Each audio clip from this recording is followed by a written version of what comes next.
We have 11 amazing restaurants featuring a wide variety for every price range and appetite.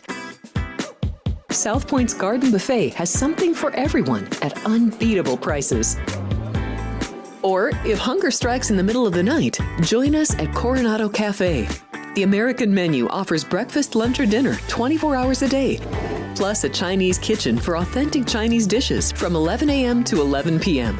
From steak and eggs to wonton soup, it's fast and friendly service 24/7. When you need a quick pick-me-up, you can find it at our state-of-the-art Starbucks just inside the main South Point entrance. Order ahead with the Starbucks app for easy mobile order pickups. Or enjoy your favorites in the relaxing dining area anytime, day or night.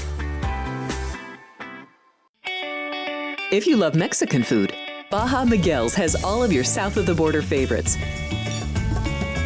There are dozens of classics to choose from, like fajitas, ceviche, chimichangas, tacos, and more. And for spirit lovers, Baja's colorful non-smoking tequila bar is right outside.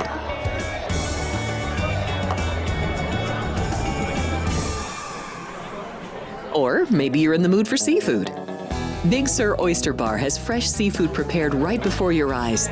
Savor freshly shucked oysters, crab legs jambalaya, shrimp and lobster. Beers on tap and a selection of fine wines are perfect to pair with your seafood favorite. Whether lunch or dinner, you'll love this fun atmosphere, located just off the casino floor. Ready to shake things up? Step back in time and treat yourself to one of the oldest restaurant chains in the country. Steak and Shake, famous for original mouth-watering steak burgers and hand-dipped milkshakes in a variety of flavors. For some old-fashioned fun, try Steak and Shake.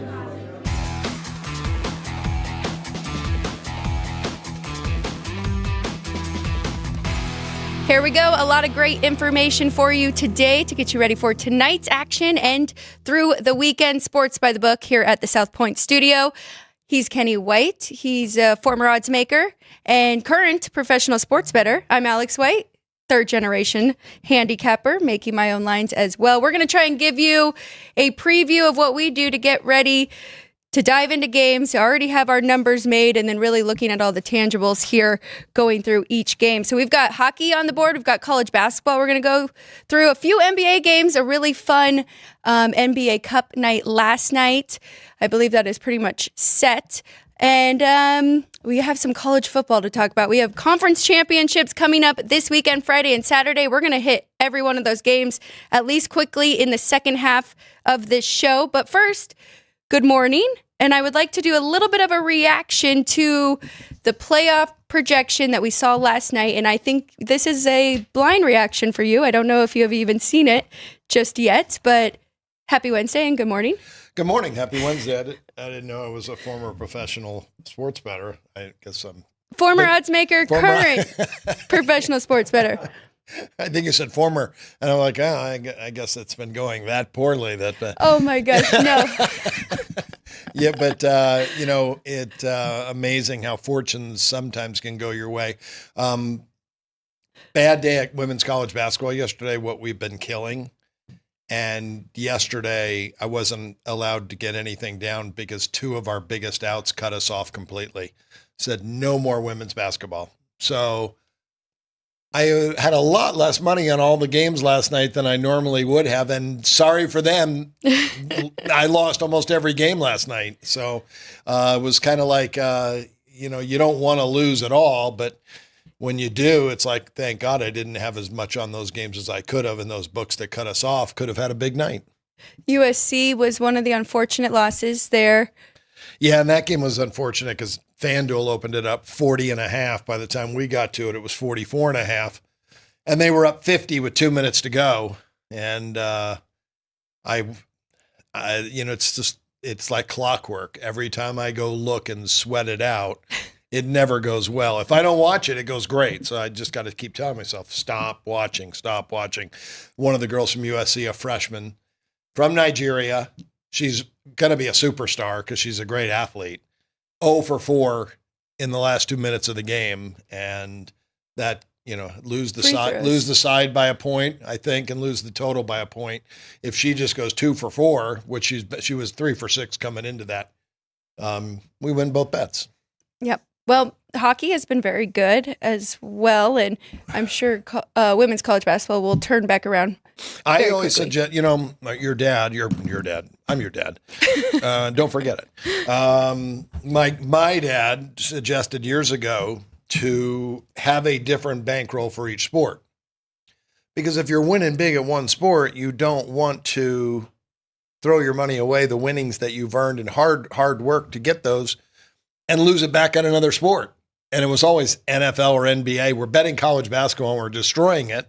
And then I'm losing it back on the NFL and the NBA every day. So I've been very good at that the last 4 or 5 years now of doing that. So my NHL bets, the NHL has been good but not great, is much, much lower than the women's college basketball bets. Right. So have you seen the projected playoffs as of last night? I have not. I guess I did. I think you sent me a screenshot. I did send you a screenshot because last week you made lines for what those games would be. I actually texted you that picture if you are looking for it there. You text me. Ryan has made a graphic of our own. So if you can see that, we can kind of go through this. So it's a beautiful graphic, Ryan. What they are projecting. So Alabama is 11 right now. So they will get in, which keeps Miami out. So right now, Penn State,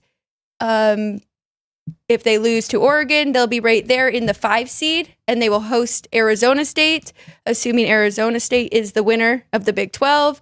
And then Ohio State, they were fortunate. They are projected to host a game in that first round without playing in the conference championship, but they get Tennessee in that matchup. Notre Dame, right there at the 6th seed, so they will host Alabama, last team in.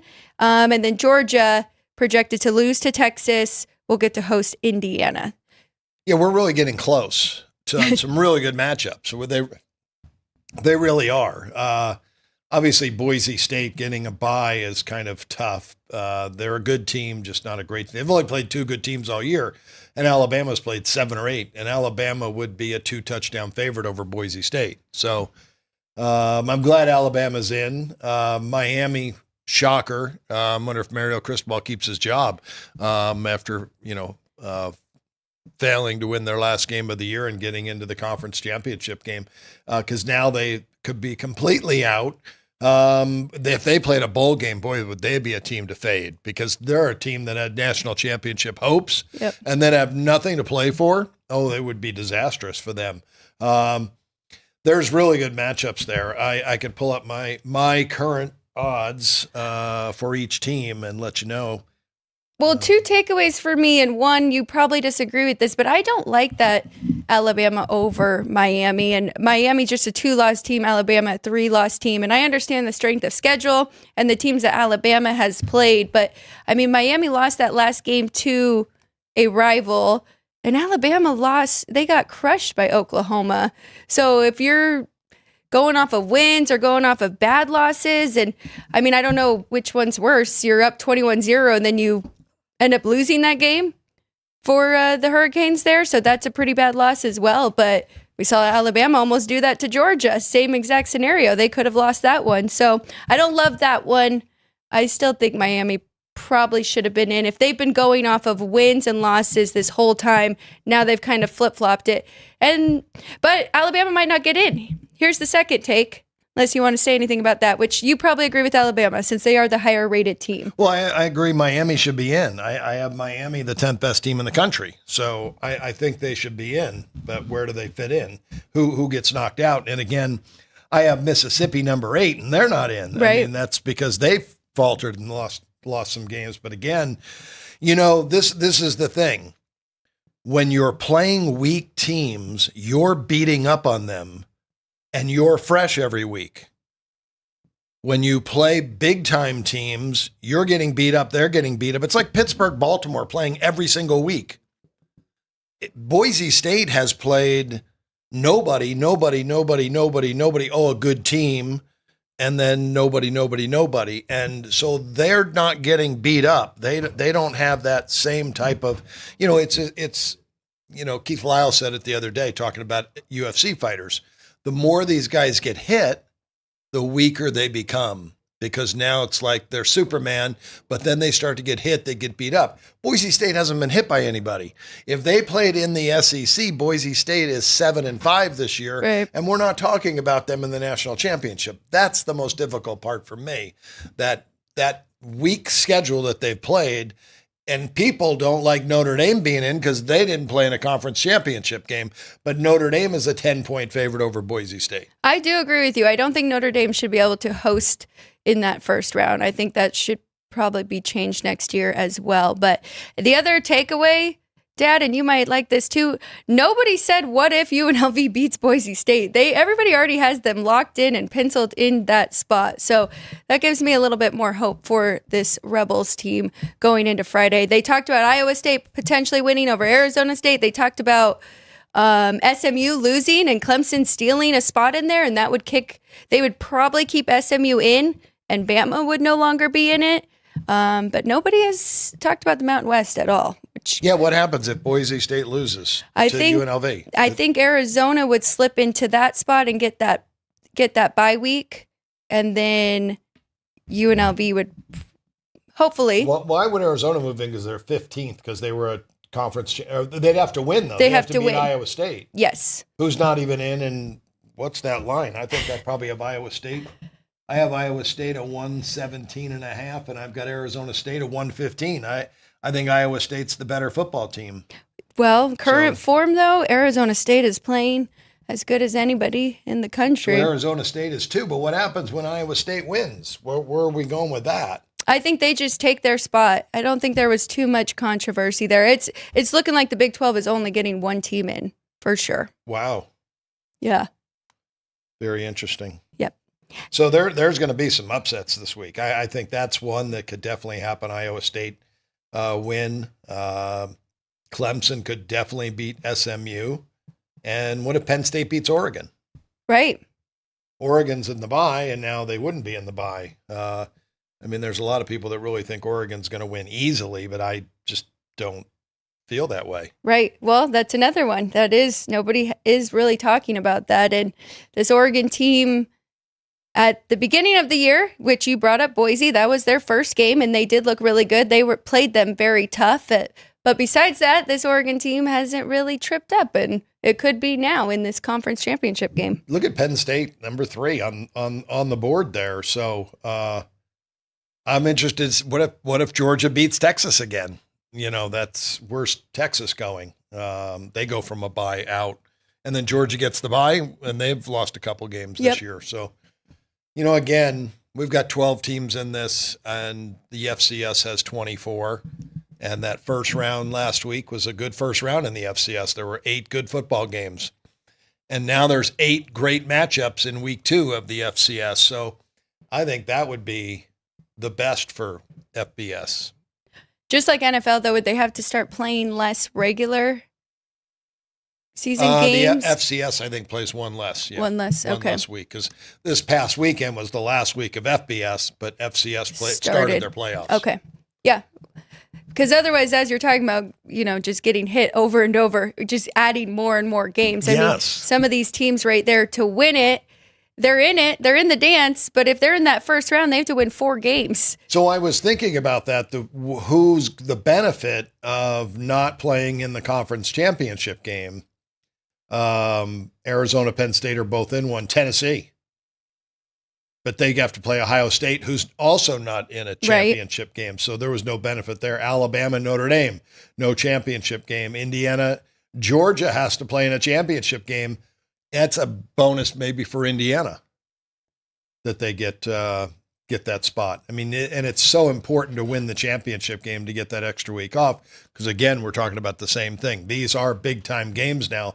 You're going to get beat up a little bit. You're going to have some injuries, and you've got to get ready for the next week for the next big matchup. So, I didn't really check the dates. I can't see the dates really clear on there. Is it week after week after week?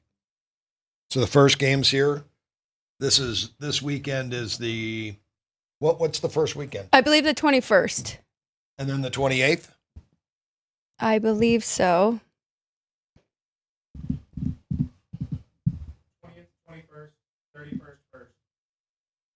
Right, because they are going to use the Rose Bowl and all of those. So Did you hear that? Yes. 20th, 21st? Yeah. So, yeah, it's week after week. Yep. So there's going to be some teams that are a little beaten up because there's conference championships on the 7th. So they will get an extra week to go into that game on the 21st, these teams. So some teams will have 3 weeks off. Some teams will have 2 weeks off. So. Well, we're going to go into the conference championships in the second part of this show, about 9:30, 9:35. But first, I do want to hit on some of the games that are happening tonight. I know you did send Ryan a list of a couple college basketball games that we're going to go through. And then we also have some hockey games to talk about. Speaking of our board, it was a good day. Minnesota Wild got there in overtime for me. And the Blues and the Jets did stay under that 5.5. I also had under 5.5 for the Wild and Vancouver as well. Cincinnati did not beat No, they did not. Villanova. Eric Dixon for Villanova went off and had a huge game for them, 61. I saw the score. I thought 60-60 had to be Cincinnati, but it wasn't. Villanova did win the game. They played really good defense for a team who has not shown that. So that happens. Game stayed under? Game stayed under, yeah. Maybe that was the play. But I was 1-1 yesterday. Cincinnati was my pick, and I had Calgary in the hockey. They win 3-0. So 1-1, 18-11. Wow. So still up. I Yes. need to get more. I'd like to be 36-22 yes. over the next week and a half. Would you like to start at hockey or your few college basketball games? Let's do the 4 hockey games. Okay. So going to the 4 hockey games, Nashville and Toronto. Toronto minus 135, minus 140 now here at the South Point. The total is 6 flat. This is their first game this season. Last year, Toronto won at home. They split in Nashville, so no real revenge there. Both these teams very good defensively. Nashville far better, but Toronto far better. They're tied at third for goals against at 2.52. They've had really good goaltending this year. They're also on a nice little run here. They're 8-2 in their last 10 on a 2-game win streak. So minus 140 is a pretty good number. We still, not just we, the market, the books, the professionals still have Nashville pretty high, even though they are just 7, 12, and 6 on the year. And I wonder why this number came down. So as far as it has, from 55 down to 37, here at the South Point, they opened minus 150. Chris Andrews and team down to 140. So money coming in on Nashville. And again, we talked about Nashville being, the surprise team of the year because of all the moves they've made. And they do have a good hockey team, but maybe it just hasn't meshed yet. And they'll probably fire the coach and then they'll start playing better. But they've lost 4 in a row, 3 straight on the road. They've gone under 3 straight, where Toronto has gone under 3 straight at home. Maple Leafs 4-game winning streak at home. So I have to add to that. It's about a 35-cent adjustment. I can make this game 210, and you're only laying $1.40 here at the South Point. You can even find $1.35 in other places. So I think there's a lot of value on Toronto. I agree with you. Total, we've got it 5.5 over minus 130. So not a huge difference there with the 6 flat out there, but I would definitely lean to the under. Nashville is 32nd right now in goals per game, and they're also 32nd in shots on goal. So really have just been struggling getting their lines to click. And it's the reason why they're losing. Scored. Yeah. Struggling to score. If we adjusted our total instead of 5.5 over 30, you could make it 6 under 40. Okay. So it's about a 15-cent difference. But that game's moved too. That has been bet down. I see some 5.5s in the market, but mainly 6. 6 is the predominant number, but circa right now, 5.5 over a quarter. I bet you're going to see a lot of those 6s disappear. I agree with that. Definitely. Let's go to Boston and Chicago. The Bruins have turned some things around. They're 13, 11, and 3 now. 5, 5, and 1 on the road, and then Chicago struggling 8, 15, and 2.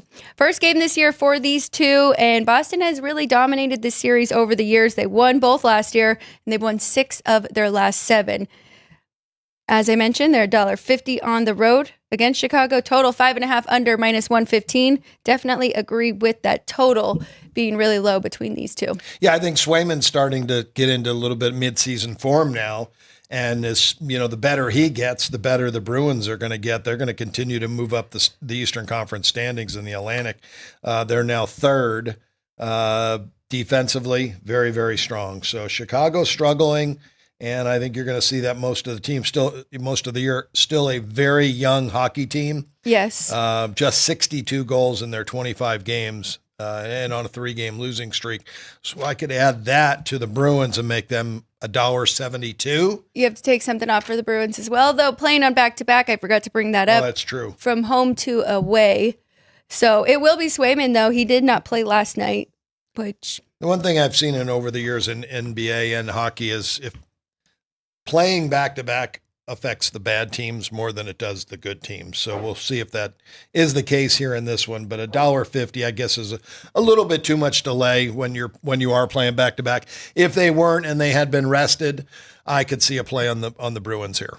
Let's go to the Dallas Stars and the Kings. The Stars won all 3 last year, so I do know that you like that revenge spot there. It will be Ottinger for Dallas. He is 13-4 on the year, 2.38 goals against average, 92 save percentage. Dallas 9th right now in goals for and tied for 3rd in goals against. So playing really good. The Kings, also a good under team, though. That is why you are seeing they are a pick'em here at the South Point. The total 5.5 over -120. The Kings are 5th right now in goals against, allowing just an average of 2.68. Yeah, 2 good defensive teams and, 2 teams that are much different home and away. Dallas 10-2 at home, 6-6 on the road. So they've been an average hockey team away, and the Kings 8-2-1 in their home games, 6-6-2 away. So that kind of those trends favor the Kings in this game. And there's been a little bit of money for Los Angeles as well. There is an injury on the Dallas side. Tyler Seguin will be out for 4 to 6 months with hip surgery. So that definitely affects some very good forward for them. On the year, 9 goals, 20 points in just 19 games this season. So a little bit of adjustment there, but... Here at the South Point, Dallas opened $1.20. Now it's $1.10 each way. I couldn't lay a dime on the Kings. At even money, I could maybe possibly take a flyer and make a 1% bet just because of the home and road dichotomy for each team. So they are juiced to the over, though, on that 5.5. Did you say that? I'm sorry. 5.5 over 20. And we're 5.5 under. Yeah. So it's about a 20-cent play. It's pretty close. Okay. To be in an underplay. And, if they'd been on big under streaks, I could see it. Dallas has gone under 2 in a row. Kings went over their last game, and it was at home. Vegas Golden Knights playing on back-to-back from home to away, going to Anaheim. Have to imagine a little bit of a letdown here since they were playing Edmonton last night. This is the 3rd meeting between these two, and Vegas has won both. They won in Anaheim November 13th, 3-2. They won in Vegas October 13th, 3-1. So this would definitely be a stay away for me, especially for the Vegas side. They are -170 on the road, total 6.5. We leaned to the under, only made the total 6. Maybe that's a play.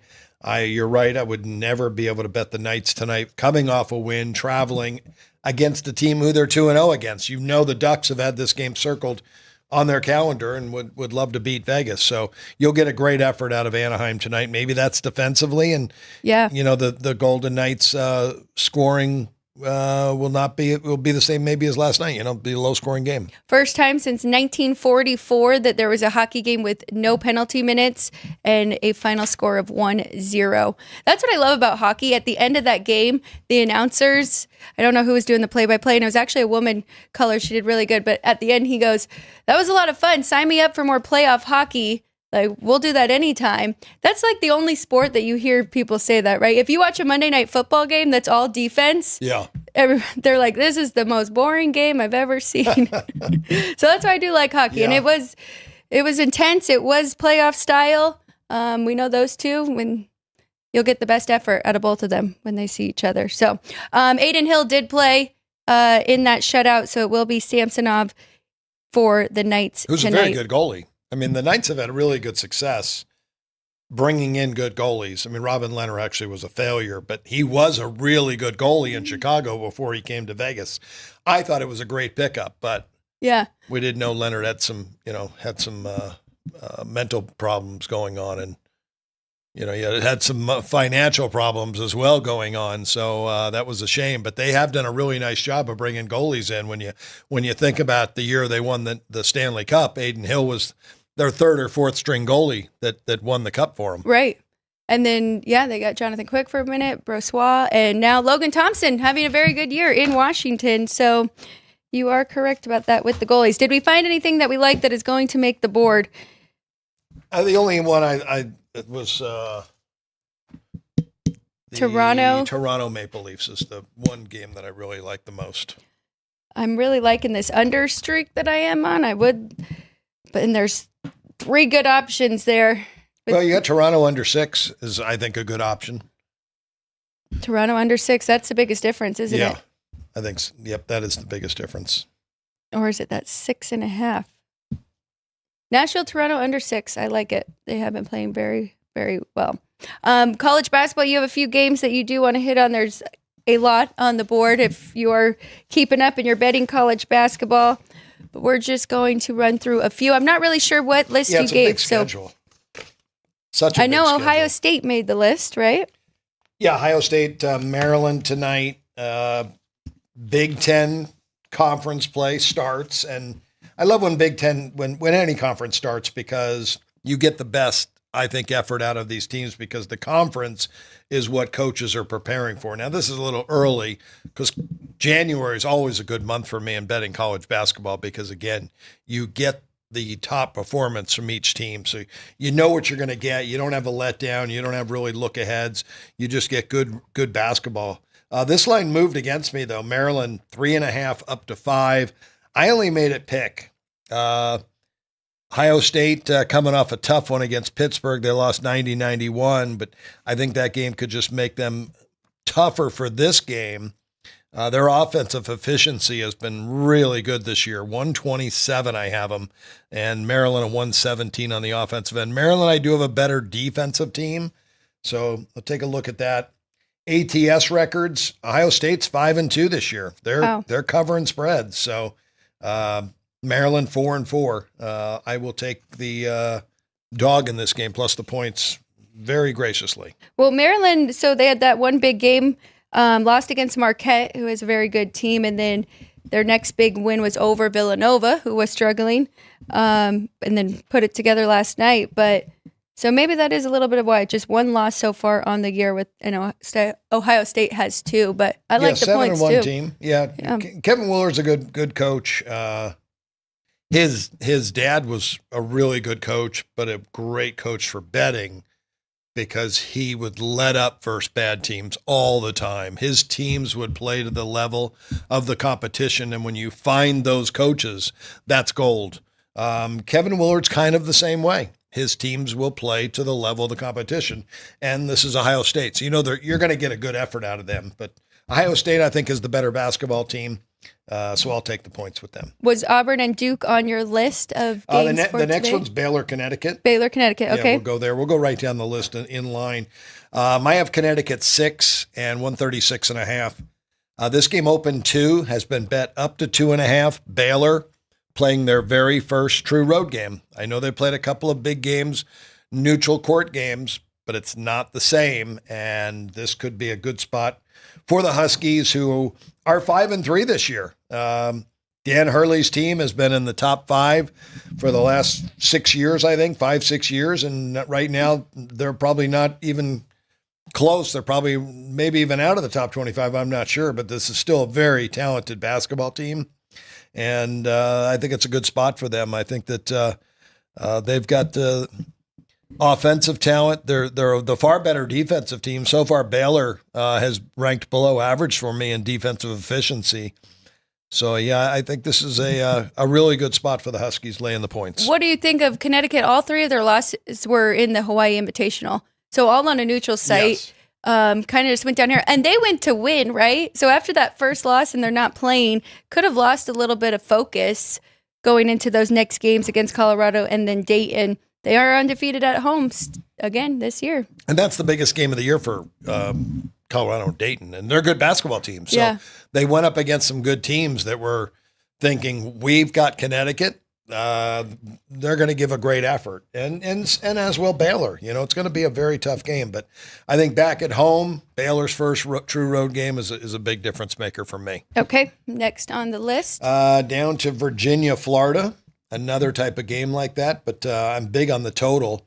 I made this total 154.5. Again, Virginia's coach, Tony Bennett, decided to retire before the season. Ron Sanchez has taken over. I don't see the defense as good as it was. They still try to play slow down, but Florida loves to go up tempo. And Florida can score. I have them a 15-point favorite. They're 16 on the board, so I agree with the books where the number's at. And when you get the team that likes to run and they get into the lead, that's going to force Virginia to play faster and need to score. They're going to make mistakes and probably give up easy baskets to the Gators. So I think this total very low at 132.5. It is Virginia's first true road game this year as well. So look for Florida Gators to win this and maybe even cover the spread. It may be worth a small favorite and over parlay. Okay, I like it. Alabama, North Carolina, another big game. I bet this over. It opened 176.5 down to 173. I made it 187.5, and I've been on Alabama and their overs almost every game this year because Nate Oates' teams play extremely fast. They are 6-1 to the. They're 4-4 to the over this year because their numbers are pretty high. But North Carolina is 6-1 over. This is Hubert Davis. They're playing up tempo. Alabama's offense is still tremendous, and that's these numbers are just so high. But these are two teams that love to push the pace and get up and down.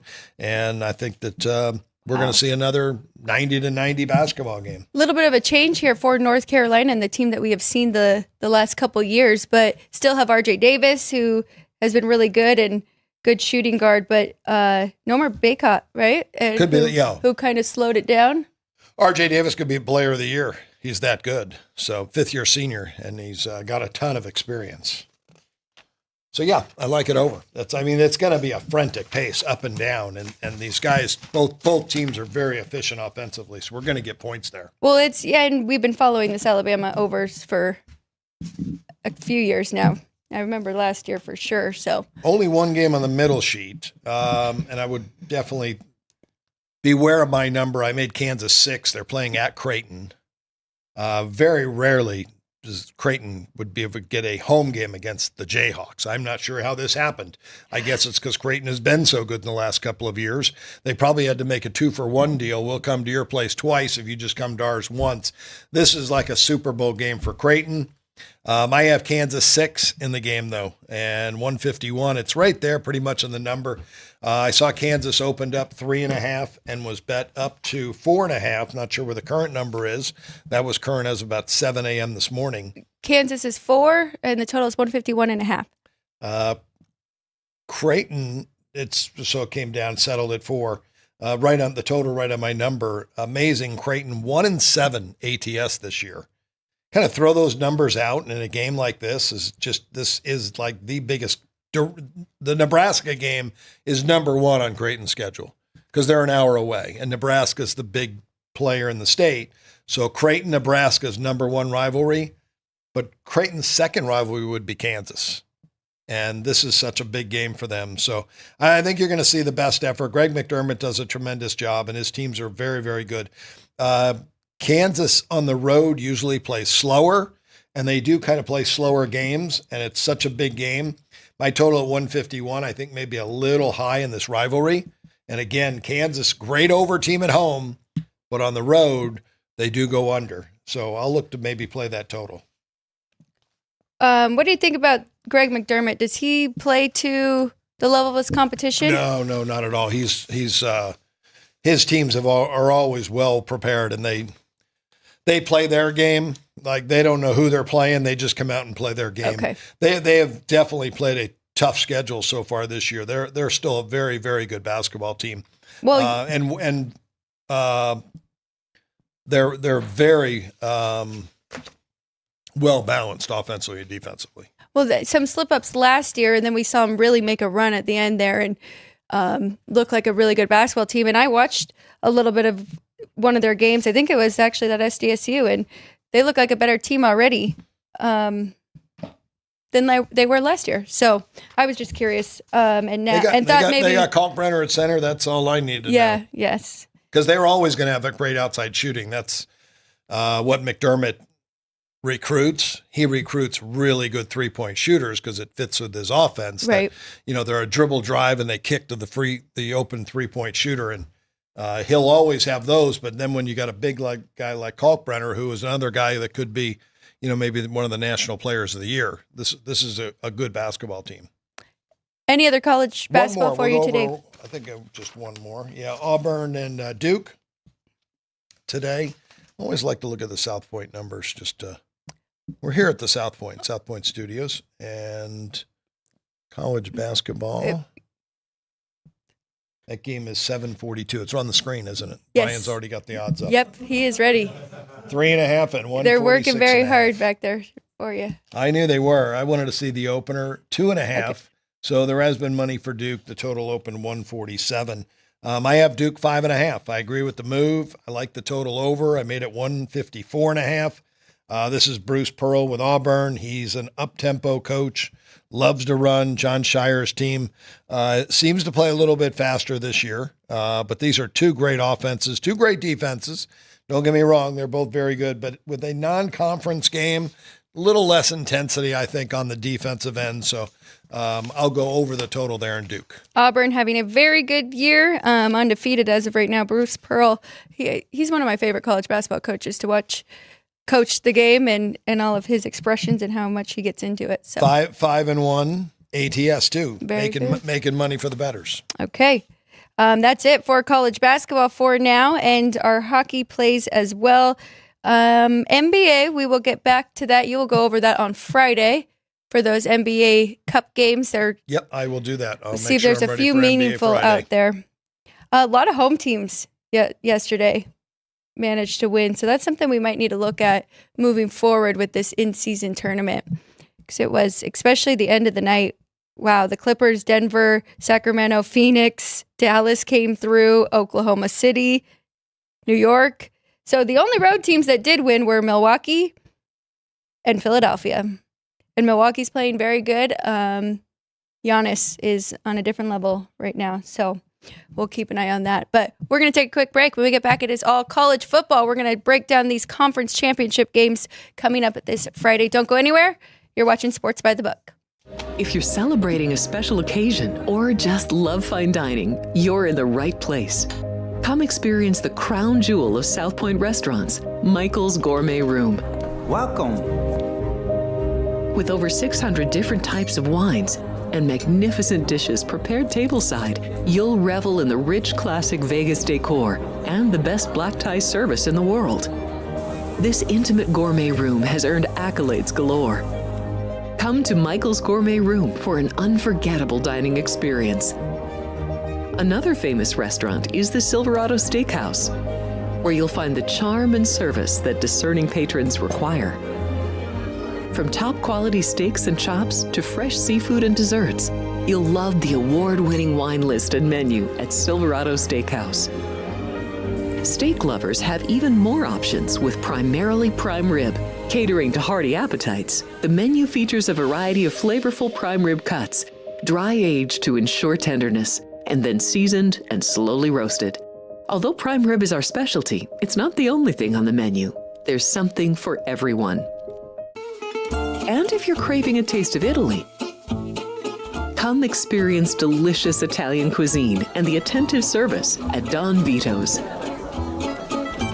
Our culinary team starts with the freshest ingredients and transforms them into traditional favorites. And don't forget Italian desserts. Don Vito's. Savor the taste of Italy. Finally, if sushi is more your style, join us at the popular Zenshin Asian restaurant and sushi bar, where we're serving up the freshest sashimi, nigiri, and sushi rolls. And beyond the sushi, an exciting contemporary Asian cuisine menu. Plus a variety of specialty drinks, Japanese and domestic beer, wine, and sake. Balance your hunger with Zenshin.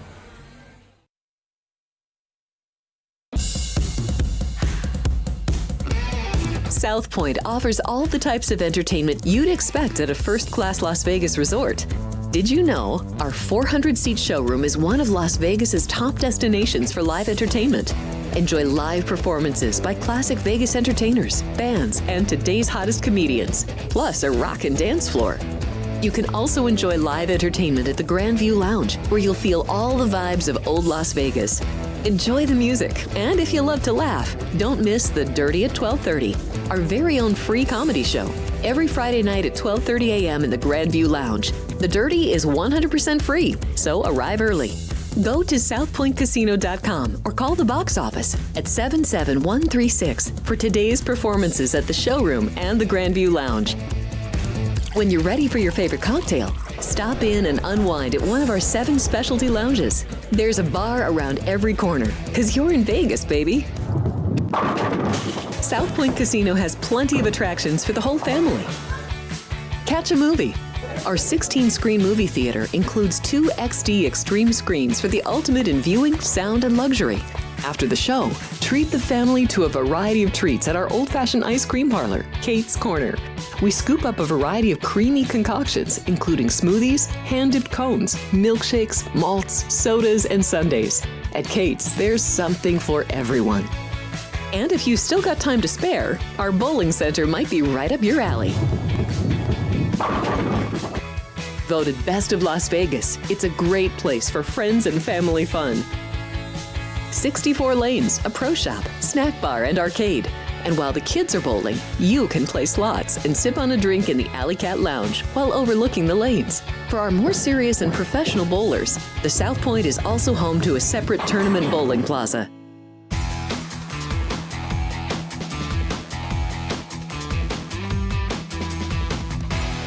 Welcome back, everybody. Sports by the Book. We are live from the South Point Hotel and Casino.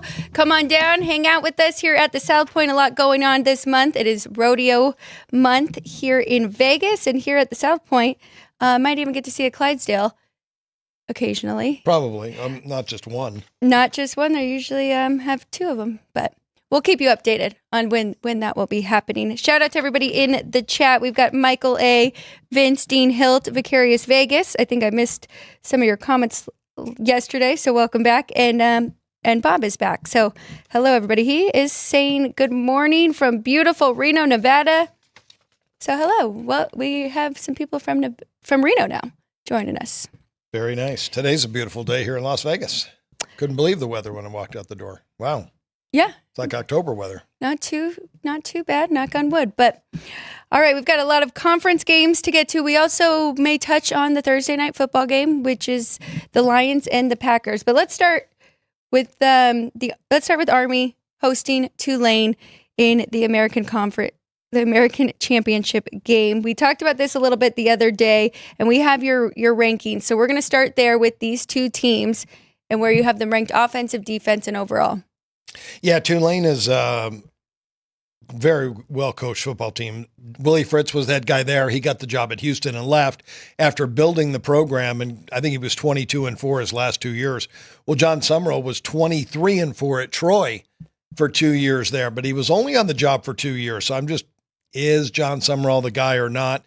He's doing it at Tulane with Fritz's players and some of his own mixed in. They're having a great year. I have them offensively 36th, 11th best defense, 29th overall, 115 rating.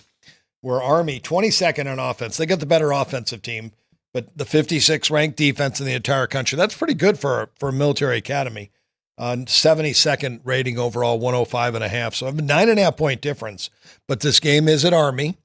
Got to give some home field. I didn't give full home field. I made Tulane 6, but again, on my stuff, I like to shave down the favorites 20%. So that's a point off that. I'd make Tulane 5. It's right on the number. My total 46.5 though. 46.5. My total is actually 50. I think I said that the other day though, and I'm not jumping to take another Army game over, especially with Tulane. You've got them ranked right there, 11th best defense. Yeah, we saw Army struggle a little bit against Texas San Antonio's defense, and now Tulane a better D. And Tulane shut out Navy a couple weeks ago. So they saw the triple option. I think that's very big for the Tulane side in this game, that they are familiar with it and did well against a running team. Let's take a look at the head-to-head here for the quarterbacks. We have both of their, mostly their median. Some of it I did have to use their average, but we've got Darian Mensah for Tulane and Bryson Daly, who we've been hearing things about him being a little bit injured. Seemed to be okay in the last game. So we're going to take a look at these numbers here. So passing completion percentage, that is their median there with Bryson Daly, 50%, and Darian at 69%. Passing yards, that is on the year. Yards per attempt is their average. And then touchdowns and interceptions on the year. So Darian, 20-5. So a 2-0 median per game. And then Bryson Daly on the other side, 8 passing touchdowns, 1 INT, 1-0 median for him. Something I probably should mention, though, is Bryson Daly and his rushing yards and rushing touchdowns. Oh, yeah. He is leading the team. He has 1,348 rushing yards on the year and 25 rushing touchdowns. And Daly got a lot of playing time last year. He was really ready for this job this year. Big turnaround for Army, who has had a couple of down years in a row. Jeff Munkin, when he took the job, really improved this offensive team. But again, last 2 years were not quite as good. But with a returning starter quarterback, 2024 has been a really great year for Army. Something else I did add in there, because I know you do like yards per game. That's their median. Bryson Daly, 78 passing yards per game is the median. And then Darian, 190 for Tulane. So Tulane is really just, I have not paid enough attention to them. I'm excited to actually watch this game and get to see both of them head to head here. Yeah, 9-3 ATS on the season. Both these teams have been covering spreads. Now, Army got off to a great start, 6-0 ATS, but they are just 1-4 the last 5 games. And if Tulane has that Army offense figured out, it could end up being a long day for the midshipmen. Let's go to Conference USA, and we did. They're the cadets, sorry. Not the midshipmen's, the Navy. The Navy, the cadets. It could be a long day for the cadets. No, they're the Black Knights. They are the Black Knights. Yeah. I think they're also called the cadets. But you're right, they are.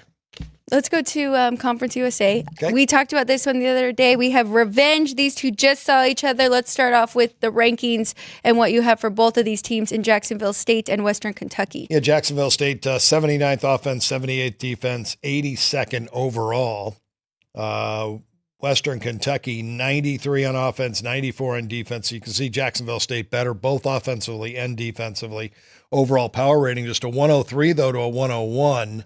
But this game's being played in Jacksonville State. They won the conference. They had the best record. They were locked into this game, didn't need to win. And Western Kentucky had to win that game last week. And Western Kentucky kicked a late field goal to win the game 19-17. So you see how competitive Jacksonville State was, not even needing the game. Much different here. Now Jacksonville State is going to be wide eyes open because they just lost to this team. So I think it's a good spot. We're laying 3.5. I think it should be closer to a touchdown. And if Rich Rod gets the lead, he's not going to take the foot off the pedal. He's going to run it up if he can. So I really like Jacksonville State in this spot. And they've been really good at the end of the season, 6-3 ATS, where Western Kentucky ended on a 1-4 ATS run. I made it 5. What can I add in there for the revenge? Would you say 2.5? Okay. Go ahead. You can add in 2.5 for that revenge because it was so recent. Yeah. And again, you had one team highly motivated, another team with no motivation. And they still kept it close. So right there, 7.5. That is a definite play there for me as well on Jacksonville State. Do you want to take a look at the quarterbacks, or we did kind of talk about them? Do. All right, we'll take a look at Caden Veltkamp for Western Kentucky and Tyler Huff for Jacksonville State. That is funny. I didn't even really realize as I was typing all of this in that we had the home team on the left side. But But I was getting confused as I was trying to do this, and that is why. So we'll get that fixed for you next time, because I think you were looking at that kind of confused too. Tyler Huff for Jacksonville State, median 61%, 8.2 yards per attempt. That is the average. 2,003 passing yards on the year. His median per game is 183, 11 passing touchdowns, 6 INTs, a 1-0 ratio there, median. On the flip side, with Veltkamp completing 67% of his passes, 8.3 yards per attempt, 65 yards on the year. Yards per game, median 262, 22 passing touchdowns, 10 INTs, so a 2-0 median for him per game. But again, another quarterback that can also run with Tyler Huff, and he has 11,076 rushing yards. Median is 89 per game and 13 rushing touchdowns on the year. Yeah, you can see just by looking at the stats, either Tyler Huff didn't play a lot this year or he's a running quarterback, and he is a guy that is a dual threat. Van Kelp has had a great year for Jacksonville State, so I expect this to be a really good or actually, you do have them different, don't you? Van Kelp is for Western Kentucky. Yes. So Jacksonville State and Rich Rod. Rich Rod was the inventor of the RPO, and he gave his quarterbacks the option: if you want to hand it, hand it. If you don't, pull it and run. And that's why, he's got a dual threat guy in Tyler Huff. Let's go to the next game. So we both do like Jacksonville State in that game. Lane just 3.5. We're going to the Mountain West Championship game here. UNLV at Boise. Let's take a look at your rankings and where you have both of these two teams. UNLV, I have 56th offense, 37th best defense, and 43 overall. I really shook my head when I started to look at what I've got Boise State, 55th offense, 49th defense, and just 39 overall. I really thought I had Boise State in the top 20, but I've got them number 36 or 39 right now, 114 rating. And that's really close. So I'm guessing they underachieved a little bit their last couple games. They did only go 1-3 ATS the last 3 games of the season. So, and they didn't play anybody. They've only played 2 teams all year, Oregon and UNLV. I mentioned at the beginning of the show. Now, they did cover both of those games, so they played really well. But their performance rating, and this is why they've dropped a little bit, their last 4 games is a 101, 101, 102, and a 106. They've got a 114 overall for the season. They were much better earlier in the year. We'll see what they can do here. UNLV, I think, is a team actually that's playing better football right now than Boise State, and that's why the money. But I don't know if I can lay it. I had this game 7. I do have Boise State rated higher, and the home field is a real thing there in Boise with the blue field. It's been a very strong home field, but you take the 2.5 for revenge, and I have it 4.5, and the number is 4 across the board. By total, though, 65. I think it's going to be a high-scoring football game. I think these teams put points on the board because their offenses are so dynamic. I will just say one thing about UNLV, too, how you mentioned them playing really good football right now going into this game. That's a huge difference in what we saw last year. Last year, they lost 2 in a row going into hosting, or they lost 1 going into hosting the Mountain West Championship. They lost to San Jose State at home. And so you could kind of see them dropping down. They were fortunate to win in Air Force 31-27, got the win lost to San Jose State, and then hosted Boise State. So I think there's a difference there with this team who has a different mentality, and we're ready to be at this level and playing in the title game. Yeah, when I look at the opponents' ratings, Boise State only played 2 teams higher than 100. So they played a couple teams that are very close, but UNLV played 7 teams rated higher than 100. So they have played a far better schedule, and that could come into advantage here. And I would also give Barry Odom the check mark and the edge in the coaching, because it is his 6th year being a head coach. This is Spencer Danielson's really first year. Right, you're right. So he's benefiting from a really good offense. He's a defensive guy, Danielson. So he's been in charge of the defense the last 3 years, and now he's the head coach of the program. They haven't made a lot of changes, which is very smart on his part. Yep. And he's let the offense do their thing, and he's taking care of the defense. But they just haven't played anybody. I mean, I guess they played great against the two teams they were good, and they've handled what they've had to handle on their schedule. But I think Barry Odom gets that check mark. I think UNLV's in this game. So if you do like UNLV, maybe it's worth taking a little bit of the money line there. Yeah, especially if you're a UNLV fan, why not? You're rooting for them to win. Was interim head coach last year, though, and Yes. won this game. I think only, though, for a short period of time. It was very short, yes. It was at the end of the season. Yep. Yeah. And then ended up getting his team there and finished the year strong. Let's take a look at the two quarterbacks, though, with Maddox Madsen for Boise and Haj Malik Williams for UNLV. Looking at their completion here, 63%, 65. Passing yards, Madsen, 25.56, 202 per game. Williams, 17.35, but that's because he is a running quarterback as well, 179 per game. Yards per attempt, 7.7. Williams, 8.4. And then looking at their touchdown interception ratio, wow, Madsen, 21-3. So two passing touchdowns, no INTs per game, and Williams 17-410. I do have Williams' rushing yards too, though, 768 on the year, 9 touchdowns, median 65 rushing yards per game. So just wanted to throw that out there because some people do like to bet props on college football, which if you are looking for rushing yards, that is his median on the year, 65 per game. Yeah, and Maddox Madsen is a dual threat quarterback. He's 5'10", 203. Got a lot of playing time last year, so he got experience, and he has shown he can take care of the football. He must be a very smart quarterback, makes really good decisions. It doesn't hurt to have a back like Genty because everyone's got to stack the box. Everyone has to look for the run. If you're not paying attention to Genty, he's going 80 yards for a touchdown. So everyone knows. And to be a quarterback with a running back like that, it makes your job a lot easier. 30 touchdowns, just 6 INTs overall in his career. So, solid. He's a solid quarterback. So is Haj Malik Williams, though. He's a very solid dual threat guy.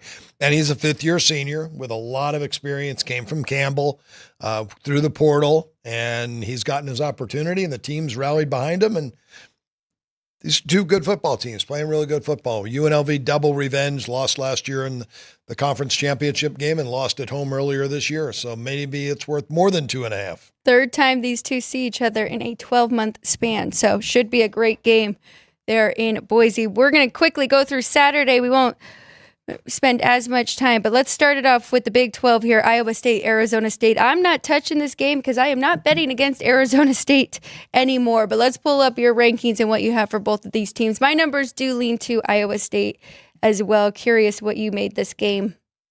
Yeah, I have Iowa State the favorite here, 2.5 and 50. And I think they're the better football team. Arizona State has had a unbelievable season, but it may come to an end here in this one. Any notes on, okay, so here is your ranking. Sorry. You've got Arizona State, the better defense here at 10. Yeah, they've really improved. I mean, all year long, they've gotten better. So they're a good football team. I had them nowhere near this at the beginning of the year. Just two very good football teams, but I have Iowa State 2.5 points better. And then here at the South Point, Arizona State -2, but the books did open it up. Iowa State -1. Is that correct?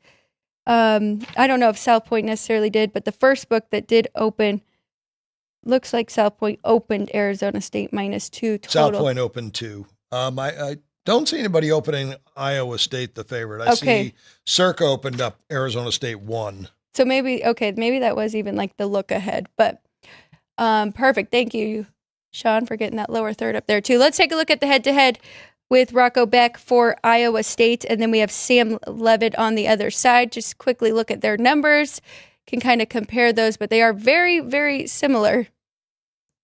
Yeah, they are. And two really good quarterbacks. Sam Levitt having, I feel like, a career year, 21 touchdowns, 5 INTs, 8.5 yards a pass. He has been the difference maker, but they have a really good back as well, who's had a great year. I can't think of his name off the top of my head, but Rocco Becht is the real deal. Another really strong quarterback out of Iowa State, and he can really throw it. He's got a great arm, so we'll see what this game, how it transpires. Iowa State, very well coached, and I think they're the better team. So I have Iowa State -2. We're getting 2 here with the Cyclones. Can we jump in there? We just take the points, right? There's a chance that this could be a tight game to the end. Yeah, it could be a 1-point game. I normally do just take the points. And if they win outright, you're still happy. Yeah, I could make a small money line wager as well, but a lot of times you can take 2 minus a dime, or you can take even money on Iowa State sometimes, because if I look at the money lines right now, I'm sure there's probably no money lines that are plus 105. I see 110 here at the South Point, one of the fairest money lines. I guess you can get 110. Oh, I'm sorry. Yeah. No, 110. you're right. Yeah. I was looking at Ohio, and Miami of Ohio is almost identical everywhere, same price. But yeah, I guess if you can get $1.10, there must have been money here at the South Point on Iowa State, because they opened -40 plus 20, and somebody took that plus 120. Let's go ahead and go to MAC, because we have been talking about them throughout this year, especially when we started our Tuesday, Wednesday games. So Ohio and Miami, Ohio. Miami, Ohio will host. Starting with your rankings before I jump into the quarterbacks here, but where do we have these When two? I look at my rankings, I always love to bet under in games where the defenses are far better. And in this one, both teams, Ohio, 82 on offense, 41 on defense. And then Miami of Ohio, 91 offense, 58 defense. These are the two best defensive teams in the conference. I have Miami of Ohio 6 points better, neutral field. My total 48, but I believe that's probably right around where this total is. And it's even lower than mine. Open 44.5 here at the South Point. Is held steady. I don't want to bet it over, though, that's for sure. Do you have your run percentage on that sheet as well, I or do that's not. a different one? Okay, Yep, we'll have to different look sheet. into that, because Oh, wait a minute. I do have, I'm sorry. You're right. I do. 63% for Ohio U, 51% for Miami of Ohio. okay. I am with you. Again, another favorite. I have Miami, Ohio's -6 here at home, but I Yeah. did give the full No, they're playing in a neutral. neutral. Okay, so I got to take that up for sure. I made it 6 on a neutral. I am, Oh. as you see in my ratings there, 107 for Miami of Ohio and a 101 for Ohio U. I like Ohio. I've already bet Miami of Ohio. I laid the 2. Let's go ahead and move to the next game. Or do we want to talk about? We talked about Brett Gabbert and Parker Navarro quite a bit this year. We want to flash up their numbers really quick. Yeah, you're already 10 a.m. this morning. Yes, we are. We've got a lot to talk about. If you want to flash them up there, go ahead. There they are. Okay, Parker Navarro, of course, quarterback for Ohio, that does run a lot. So you can see there in his median yards per game, 169, 1-1 ratio for him per game. And then Brett Gabbert on the other side, throwing the football a lot, completing 63% of his passes, 213 yards per game, 7.9 yards per attempt, 2-1 ratio for him. Yeah, the best thing there for me looking at those numbers is those guys look pretty much equal until you get to the touchdown interception ratio. And Parker Navarro, 10 touchdowns, 10 interceptions. That the advantage Brett Gabbert, Yep. who had 21 and 10 this year. So that's Miami of Ohio, and I'll take. Give me the Bobcats. Yes. Oh, that's Ohio U. I'm all over the place. No, Red- that's Miami Miami, of Ohio. Ohio. Miami of Ohio's the Bobcats. Miami. Oh, Miami of Ohio's the red. Ohio's the Bobcats. You're right. The Red Hawks. Red It used to be Hawks. the Redskins, I think. It's the Red Hawks. Had to change. So you Politically want the Red correct. Hawks. I want the Red Hawks. Okay, here we go. SEC, Georgia and Texas. Here's the game we have been waiting for. Curious about your rankings for these two. Now, of course, we do have the rematch. This was Texas's worst game of the year. Came out flat. I don't know if they came out flat. They came out and didn't realize how physical they had to be. Yeah. The offensive line, and they got destroyed in the first half. To put it lightly. So let's look at your rankings here for Georgia and for Texas. And I have been conservative on Texas, and their offense has not been great because Ewers has been banged up most of the year. He's been playing hurt. Manning is a really good backup, but he's still very inexperienced, especially against teams like Georgia. So their quarterback play is down just a little bit for me, and that's why I have them the 15th defense, 6th best offense, 15th offense, 6th best defense. Georgia, number 2 offensive team, number 8 defensively. I do have Texas, the 2nd best team in the country, though. Great special teams. And those numbers, if I added a point to Texas's offense, they'd probably be 8th best offense. They're so close. And the defense, too. If I added a point on defense, they'd be the first number 1. That's how close these teams are in the top 10. So I like Texas here. They do have the revenge in their minds, losing at home in that game. And I think they come away with the win. Kind of surprised that Georgia is here at 2 offensively, even though I was talking about Carson Beck and his interceptions early on about a month ago, and then he has really turned it around since then. And when we look at his median, it is just 2-0 per game. So he has definitely gotten a lot better. Going to the Texas side defensively, you're right. You could have been just holding back a little bit. They're 3rd right now in the country in total yards per game and 1st against the pass. So defensively, it's been very good. They're 2nd right now in points allowed, holding teams to an average of 11.7. So very, very impressive. Let's take a look at Carson Beck. Carson Beck lost some money early in the year because he was turning the football over, but it looks like he's gained some of that money back now in the draft by finishing the season strong. And again, Quinn Ewers has been banged up most of the year. He's been an injured quarterback. Right. So I hope he's healthy. I mean, he is getting healthier, and he's had some ankle problems. And if he's close to 100% in this game, I think Texas will be really well prepared here. Taking a look at these numbers, though, like you said, so Carson Beck, 28 passing touchdowns, 12 interceptions on the year. The median, though, is 2-0, 7.9 yards per attempt. That is the average. Median yards per game, 288. And then Quinn Ewers, though, still really good numbers there, 24-7. But that is a 2-to-1 ratio for him. 215 yards per game. Both passing completion, very similar. Carson Beck's interceptions came in bunches. Yes. When you're right. He may lose confidence quickly in games, and if he throws an interception early in a game like this, that's a game you maybe want to bet against him. So this should be a great game. 2 really good football coaches, 2 really good teams. We're going to skip over the Sun Belt. We're going to go to the ACC, and then that maybe we can leave the rest. You can do the Big Ten on Friday here at Sports by the Book. But very curious about this. Or do you want to go to Thursday night football? You want to keep it going here? Yeah, keep it going because I didn't finish my notes on the Thursday night. I knew how much we had today. Yes.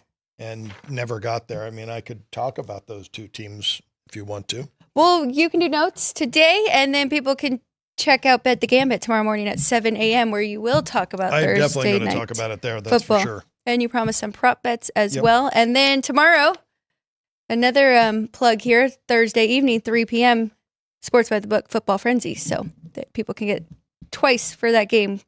Let's go to Clemson SMU. This will be the last one for the day. You made a case for Cade Klubnik last week because they were facing South Carolina, and he has had an outstanding year. They just fell short there in that rivalry game, but still Miami loses. They sneak into this game. Let's take a look at your rankings here. SMU, man, they have looked very impressive ever since they made the quarterback change, and the year is so long. I forgot Preston Stone was the original starting quarterback, but we have seen Kevin Jennings through most of the season, and they have not lost with Kevin Jennings under center getting that starting job. So let's take a look at your rankings here with SMU and Clemson. Yeah, and I watched these guys early in the year. I really liked Preston Stone, and I had a much higher rating over Kevin Jennings, but boy, the fan base, everything I was reading wanted Kevin Jennings in there, and he has not disappointed. He has played really well. So well that I've got SMU now the 9th best offense, 7th defense, 11th overall, 122 rating. Clemson, a 33rd on offense, 19th on defense, and 14th overall, 119. 3 points difference, and that's where the line's at. SMU, 2.5 point favorite here in this game, total of 56.5, but should be an explosive game, I think, from both offenses. I thought I was going to get that from Clemson, South Carolina, but that's such a big rivalry. Maybe that's what helped keep that under. Yeah, and Clemson, so you do have both of their defenses rated very high they are good. on here. They are good, but you got really good quarterback play for both teams. Yes. So my total 62 on this. I like it over. Over for you in this. And my number's right there.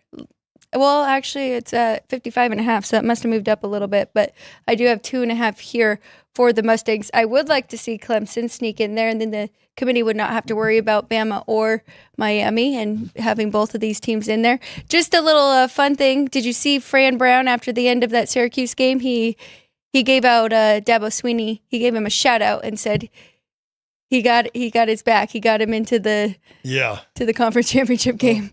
And then Dabo Swinney in his press conference said if they win it all, he'll be riding down Clemson in the parade with him. Oh, very nice. Downtown Clemson with him. Yeah. I don't it was even pretty have it in front of funny. me. I'm guessing he's a Clemson guy. I don't know. Dabo's reaction looked like Well, he was at Georgia for 2 years as a defensive backs coach before he got the job at Syracuse, but he might have been at Clemson. I don't know. let's take a look at these two quarterbacks now that I just went off the rails here, and it's already 10:08. But taking a look at Kevin Jennings for SMU and Cade Klubnik for Clemson. Jennings, 69%. Cade, 66 passing yards. You can see him right there. Pretty close, but 3,041 for Klubnik in averaging 245. Not averaging, median 245 per game. On the flip side, Kevin Jennings, though, 256. Jennings 9.3 yards per attempt. Touchdown, interception 19-7. And then on the Clemson side, 29-5. So that is a 3-0 ratio for the medians for Clemson. So yeah, I guess you could say both offenses could put some points on the board. You know, Jennings, this is a really good quarterback, and he has run less. You know, it's amazing when he first got the job, and that's what happens when quarterbacks are really athletic. They leave the pocket so early, and his rush attempts in his starts, 9, 10, 9, 10, 10, 13. And then all of a sudden, something must have clicked. In the last 4 games, he's had 1, 4, 3, and he did have 8 last week versus Cal. But he's been able to stay in the pocket longer, and he's putting up really good passing numbers. Passing yards the last 4 games, 306, 298, 323, and then just 225, though, against Cal. They just didn't need him to throw. But over that time, 9 TDs, just 2 interceptions. He is really coming on, Kevin Jennings, as starting quarterback. So I like this game over because of the firepower and the quarterbacks you have. That's funny. You just said this Monday about Bo Nix and how he was running less for Denver, and getting more comfortable. And if that's any sign, we should have plenty of points in this game. If we can get. Yeah, Kevin Jennings definitely getting comfortable throwing the ball. And again, 9 touchdown passes the last 4 games. Those are promising numbers when you're looking at both quarterbacks. Cade Klubnik, his median is 3 touchdown passes per game, and they've played a really good schedule too. So you know he's a good quarterback. All right. Well, that is it for us and the championship games. You will finish on Friday here at Sports by the Book, but remotely, and talk about the other few games on the board. I left you a good one, Penn State and Oregon, and then Lafayette and Marshall. Marshall snuck into that Sun Belt Championship game. I was really rooting for Georgia Southern, who I've been following all year long in the Sun Belt. But that is it for us today. We do have to show you our boards and what plays we have going into today or possibly the weekend. I am going to add a college football on mine. Yeah, we should put the college football in there, and I kind of went out of order, I guess. I'm going to clean my board off and start with just tonight's game.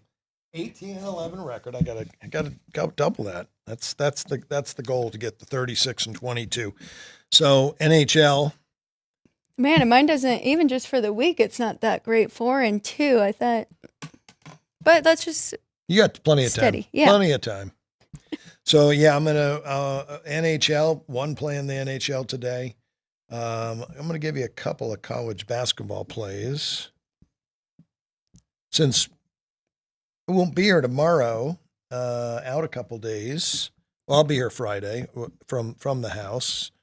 And And then today at noon, so in less than 2 hours, go to Punchlines FN for Frank Nicotero and company. It will be Matt Neverett on the desk today with him. So if you're interested in that UNLV Boise matchup, definitely check out Punchlines today because Matt is the voice of the Rebels and will give you maybe some insight and what he thinks about this matchup coming up for UNLV. And then again, tomorrow, 2 shows. Jeff will be here at 9 a.m. for Sports by the Book, and then 3 p.m., him and Ryan for Football Frenzy. Friday, don't forget, Football Frenzy 2 to 4 with the bookmakers. So that is the schedule. All right. As we got all of our plays in. I'm ready for you. Here is my board. NHL tonight, Toronto.